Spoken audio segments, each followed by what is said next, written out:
Hello, everybody, and welcome to Top 5 New Comics for April 23rd of 2025. I'm, as always, Chris, and let's jump right into these books, starting with Absolute Wonder Woman number 7.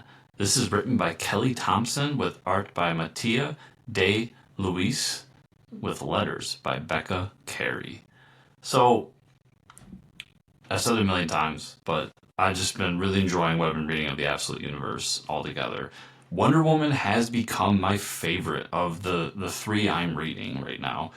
And it all comes down to just great storytelling at the end of the day. We've got this version of Wonder Woman raised in hell and gone through the trials and tribulations of what that means. And with it comes new power sets, new abilities, her diving into magic, different types of lassos, not necessarily lasso of truth, but different versions of it, and all these things we learned in the first story arc. Now we're into the second story arc where we're getting her more of her mythology. We meet Hades. We meet a Titan in the last issue, and how she's able to get Pegasus in that issue. So we're getting more and more of the background of what makes this Wonder Woman tick and how she came about. And then with that comes a great surprise at the end of how she's going to have to deal with her confrontation with Hades and what it means for her and her family moving forward. So I've just really loved this book as a whole. The last issue was phenomenal. I thought Mattia, as a fill-in artist for this story arc, went above and beyond, did some amazing things. I loved his art for this book. I actually kind of preferred him to Hayden Sherman. No shame on Hayden, but just loved him a little bit more than what Hayden was doing in the first 5 issues. So great fill-in artist, great story arc. I just think we've got a really cool special book here that is going to be read for years to come. After that, I have Superman number 25.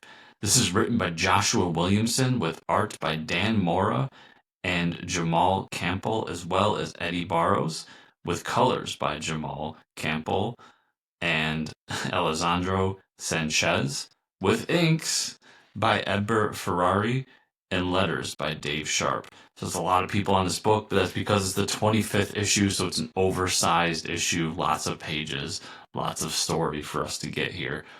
And I've said a few times on this series, but I think that the Superman book that Joshua Williamson's been putting together over the past couple of years has been some of the best Superman I've read in a while. I really enjoy what he's doing here, the twists and turns he's bringing about, the familiar faces while also bringing in new faces, the new romances, Lois being Superwoman, the changes with Lex Luthor, and now it's all kind of coming to a head with this issue. All the storylines he's been building over the past couple of years are really going to break out after this with their big summer Superman celebration. And we've got this version of Lex Luthor, I'll say. I don't want to spoil last issue too much. We've got what's going on with what's going on with Superwoman and Doomsday. We've got Perry White's election. It looks like he's going to win the mayoral race.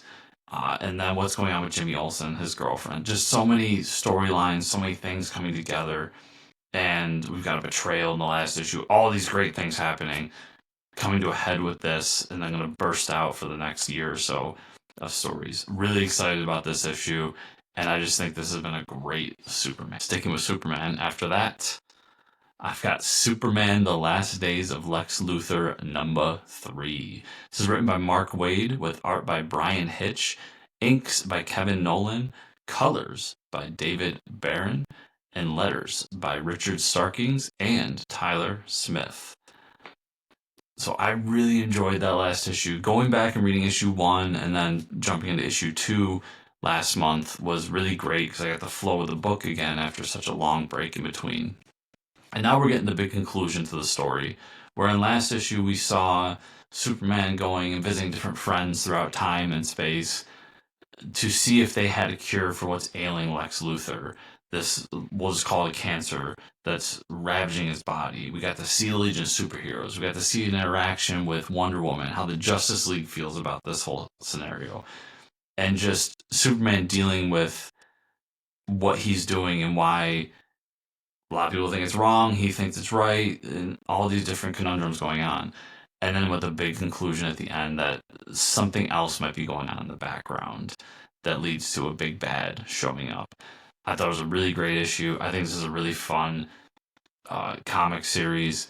We've got this great oversized magazine-sized comic that just brings out Bryan Hitch's art even more. All in all, this has been a fantastic 2 issues so far. And we'll see if Waid and Hitch stick the landing. After that, I have One World Under Doom, number 3. This is written by Ryan North with art by R.B. Silva, colors by David Carell, and letters by Travis Lanham. I've always said I'm a sucker for a good event book. It's one of the things that drew me into comics, bringing all the characters together for this one big storyline. It used to be once a year, now it's a couple times a year, especially at Marvel. But I always just enjoy the art of doing this, even though it's a big popcorn flick at the end of the day. It may not be reinventing the wheel too much, but it's just so much fun.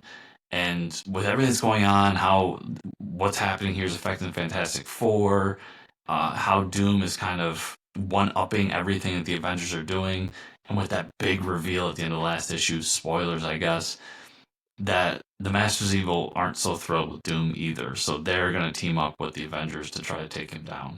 And whenever you bring in the Masters of Evil, specifically whenever you bring in MODOK for me, I'm here for it 100%. I love that character, and I love what they're doing here. This is a really fun book that is doing so many cool things in it. While not reinventing the wheel, like I said, it's just pure, unadulterated fun. And at the end of the day, that's some of the best stuff in my eyes in comics. And then we will end with Bug Wars, number 3. This is written by Jason Aaron with art by Mumad Asar and colors by Matt Wilson with letters by Becca Carey. I thought the first 2 issues of this series have been just phenomenal. If you like Conan the Barbarian and you want to see Conan take on Honey, I Shrunk the Kids, this is the book for you. We've got this kid who found this amulet that not only shrinks him and brings him down to this magical world inside his backyard where the bugs are living this barbarian-esque lifestyle. It also kind of gives them some superpowers. But of course, something goes wrong with it, and he has to figure out his way through this world without it while trying to find the piece that's missing to bring it back together. There's so many cool things. The art's fantastic. I love the world that they're building here. This barbarian-esque, while also throwing in some, the Roman citadel in there and all these different cool things with just great design work, bringing these bugs to life as almost human-esque, barbarian-esque, fantasy-esque creatures. Really cool book. Does a lot of fun things. I cannot recommend it enough. I've loved these first 2 issues, and I am so excited for issue number 3. So everybody, that is everything I have for you this week. Remember, if you want to follow me on social media, whether that's Twitter, Instagram, Blue Sky, whatever it is, it's at Fortress Chris. And you can find my Substack, which is chriscomicscorner.substack.com. Or you can listen to the podcast, which is the Fortress Comic News podcast we do every week, bringing in a creator to talk about what they're working on, what they're doing in the industry, have some fun conversations there, as well as talk about the news and what's been announced, what shows we're watching, what movies we're watching, all that kind of fun stuff. We have a good time on that. Check that out on podcatchers everywhere, also right here on YouTube. And if you want to support this video, remember, like, subscribe, share, comment down below. So thank you all so much for watching this week. I'll see you all here next week.